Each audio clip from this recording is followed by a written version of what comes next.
kira tadi itu saya mencatat bahwa semua itu adalah poin penting yang disampaikan oleh Ustadz. Tetapi di sini saya tertarik dengan agama itu datang untuk mengatur tatanan sosial. Ya. Kenapa? Karena agama sangat melekat terhadap kehidupan sosial itu sendiri, termasuk berbangsa dan bernegara. Nah, Ustadz, tadi semenjak Ustadz memberikan tadi tausiah atau ceramah kebangsaan, sudah banyak pertanyaan yang masuk, Ustadz. Itu. Tetapi di sini saya sudah milih beberapa pertanyaan. Ini bagaimana? Dibaca 3 langsung atau satu-satu dulu? Coba baca apa? Iya. Atau satu-satu aja dulu ya, biar terstruktur tidak. Nah, pertama Ustadz, ini alhamdulillah luar biasa.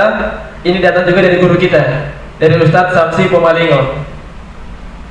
Ini dari Ustadz Samsi Pomalingo. Pertanyaannya adalah, bagaimana dengan orang rajin sholat, rajin puasa Senin Kamis, sering mengisi taklim di majelis ilmu, tapi suka menghina, mengejek-ejek amaliah orang lain? Bagaimana menurut Ustadz?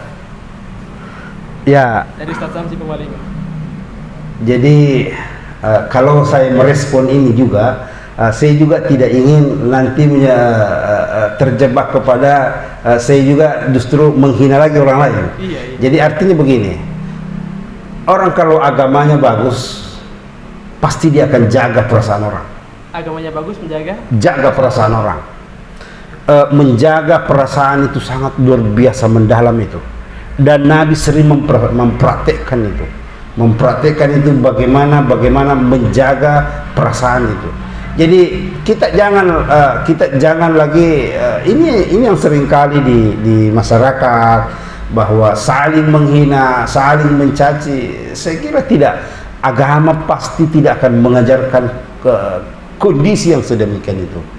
Tidak ada agama satupun yang mengajarkan tentang yang seperti itu, bahwa ini jelas, ini teorinya, bahwa orang yang agamanya bagus itu pasti efeknya adalah pasti di kehidupan sosialnya bagus. Nah, kalau kita runtut kehidupan sosial ini, salah satunya di situ adalah menjaga perasaan orang lain. Untuk menjaga perasaan orang lain, tentu kita tidak boleh mengucapkan sesuatu kata yang bisa menyinggung perasaan orang lain. Ya, ada apa namanya? Pernah dulu dosen saya menyatakan begini. Ada hadis kan yang sering kali disebut ini begini. Man ra'a minkum munkaran falyughayyirhu biyadihi. Kalau kau melihat kemungkaran, rubahlah dengan tangan. Kalau engkau tidak mampu merubah dengan itu, dengan lisanmu. Kalau tidak juga mampu dengan lisanmu, dengan hatimu, doamu, diam saja. Dzalika adzaful iman. Nah, ini yang ada teman yang memahami begini, ini tidak tahu pemahamannya itu bagaimana. Katanya yang dzalika adzaful iman itu, yang zalika adzaful iman itu, yang lemah imannya itu justru yang pertama. Justru yang ra'a minkum munkaran falyughayyir biyadihi. Sedikit-sedikit ketika dia lihat ini, dia lihat ini, justru apa namanya, ya, yang justru yang iman yang bagus itu yang tadi. Yang kedua yang mengucapkan dengan baik, kemudian apa namanya, dengan mendoakan. Tapi justru sebenarnya pemahaman muttafaqun alaih, pemahaman ulama-ulama hadis menyebutkan bahwa ini adalah sebuah urutan-urutan. Bahkan menyebut bahwa ini adalah domain penguasa, domain pemerintah, domain ini, domain mubalik ini yang dengan ceramah, kemudian domainnya orang-orang yang diterima doanya oleh Allah. Ini menunjukkan bahwa bagaimana tetap zalika adzaful iman itu, meskipun kita ini adalah lemah iman, tapi paling tidak kita sudah mendoakan kebaikan orang, mungkin dengan orang yang menghina kita. Ya, kalau saya cuek saja. Apalagi kalau kita lagi berbicara tentang kajian-kajian lain, ya, ghibah dan fitnah itu kan sesuatu hal yang objeknya sama.